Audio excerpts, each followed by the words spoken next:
Hello, welcome to Especially For You, Third and Shobe. Hello po. Hello, Chinese kayo?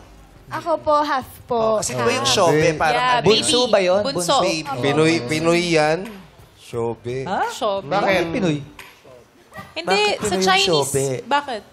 Ang apelido niyan, Mo Usap lang. Shobe Shobe mo, mo, usop yun.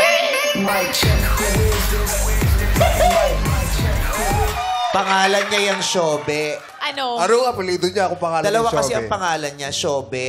Oh. Tapos yung una, Paki. Shobe. Shobe. Tapos apelido niya, Nalang. Paki Shobe. Hindi! Kanta yan! Kanta yan! Kanta. Ano yung kanta?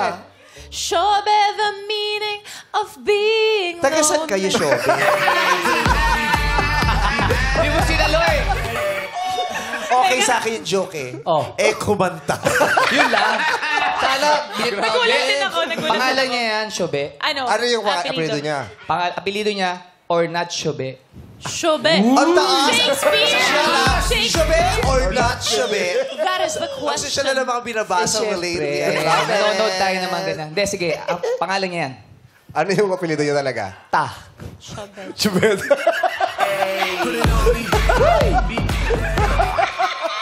Natawa si Shobe. Grabe Natawa. kayo, oh. Natawa naman. Sa palagay niyo, ano ang reaksyon ng mga magulang niya habang nanonood to?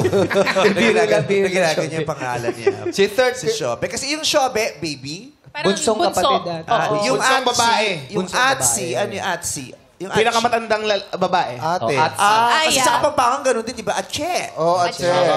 Atche. Wapen, eh. Paano pag bunsong lalaki? Ha? Pag Shoti. bunsong shoti. Shobe, shoti. Oo. Tapos pag girlfriend, Shota. Oo. Pero sa Pilipinas, pero sa ibang bansa, Shoti din yung pagmahal Shoti niya. din. Taga, Diba kinakanya, Shoti, do you love me?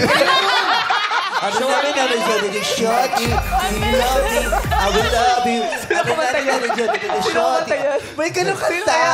Ano ba yung gano'n yun? Yung ano nga, pinagbawal nga yan kasi yung ano niya, yung viral ano niya, nagdadrive tapos bumababa sa kotse. totoo. Nakaupo siya sa baba kasi ano. Sasayaw. Sasayaw. Bababa na sa sakyan yun, di ba? Yun, Ganon. Pasensya ka na, ang dami nangyari bago ka na makausap.